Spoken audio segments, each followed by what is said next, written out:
Hello বন্ধু, আমি রিয়া চলে আসছি একটা ব্লগস নিয়ে। তো আশা করি সবাই ভালো আছো, আমিও ভালো আছি। তো আজকে আমি একটা নতুন রেসিপি দেখছিলাম, ডিম ভাপা। তো আমি আজকে ওই রেসিপিটা বানালাম। তো দেখো আমার মশলা পেস্ট করা সব রেডি।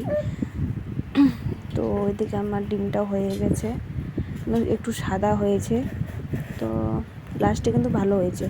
তো আমি প্রথমে কাটলাম চারদিকে, কিন্তু আমি আমার একটা ভুল হয়ে গেছে, আমি তেল দিতে ভুলে গেছি। তো ওটার জন্য আজকে উঠিনি।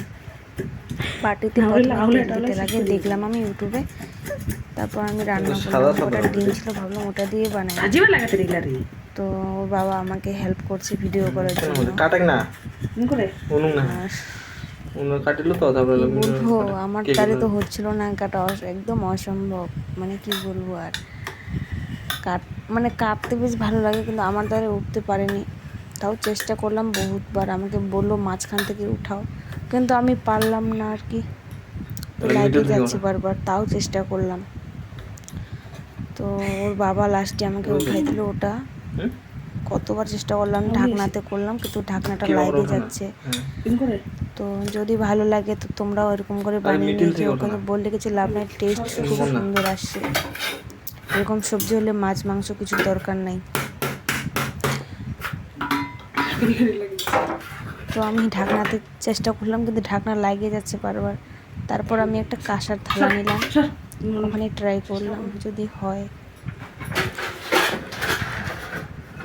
তো ওদিকে আমি তানিশের জন্য সাবু ভিজিয়ে রাখছি। ভাবলাম তানিশকেও আগে খাইয়ে দেবো, আমার তো অত খিদে লাগেনি। তো ওর বাবার কালকে আবার হাত লাগিয়ে গেছে, এমন করে কি যে গাড়ি ঠিক করছে, হাত কাটে গেছে পুরা। যাবা না? তো অনেকবার ট্রাই করলাম, কিন্তু ভেঙে যাচ্ছে।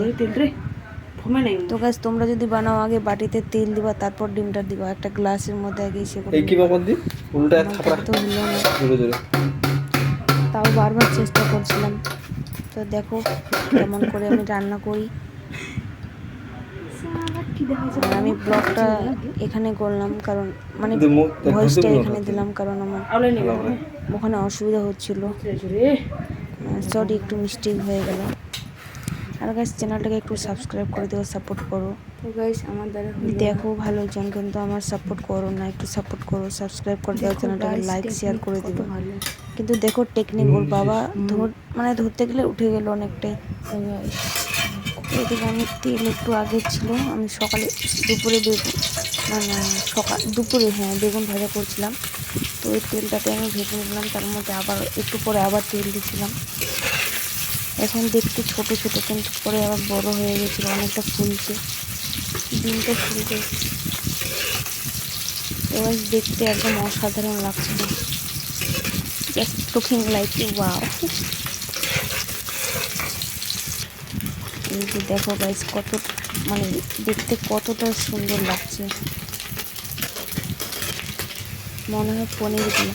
তো এখানে পেঁয়াজের কুচিগুলো দিয়ে দিলাম, তারপর পেঁয়াজের পেস্ট করছিলাম সেটাও দিয়ে দিলাম, নাড়াচাড়া করে টমেটো পেস্টটা দিয়ে দিলাম। তারপর দিলাম আমি সে কাঁচা লঙ্কা, তোমার রসুন আদা পেস্ট, স্বাদ মতো লবণ হলুদ দিয়ে দিলাম। তারপর নাড়াচাড়া করে একটু ভেজে নিলাম ভালো মতো। তারপর লঙ্কার গুঁড়ো জিরার গুঁড়ো দিয়ে দিলাম। পেঁয়াজ দিয়েছি তো একটু ভাজতে লাগবে ভালো মতো, নাহলে গন্ধ বেরো পেঁয়াজ। তো দেখো গাইস, কত সুন্দর হয়ে গেছে ভাজা।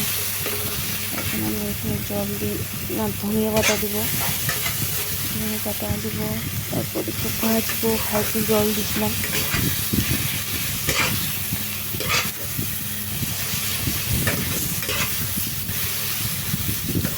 গাইস, একটু ভিডিওটা সবাই দেখো, আশা করি সবাই দেখবে, কেউ স্কিপ করবে না।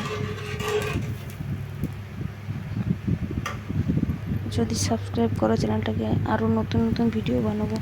তো তানিশের জন্য এদিকে আমি সাবু রেডি করে দিচ্ছি, ওইদিকে আমি সাবুটা সিদ্ধ করতে দিলাম। প্রথমে জলে সিদ্ধ করি, তারপর আমি দুধ দিয়ে বানাই। তো ফাইনালি রেডি হয়ে গেছি। দেখো তানিশের জন্য খাবার যেমন দেখতে সুন্দর, তেমন খেতেও সুন্দর। তো গাইস, ভিডিওটা এতটুকুই। ভালো লাগলে লাইক, কমেন্ট, সাবস্ক্রাইব এবং শেয়ার করে দেওয়া চ্যানেলটাকে, আর ভিডিওটাকে শেয়ার করে দেওয়া, আর সাপোর্ট করে একটু। আরও নতুন নতুন ভিডিও আসবে, ততক্ষণের জন্য টাটা, বাই বাই, ভালো থেকো সবাই।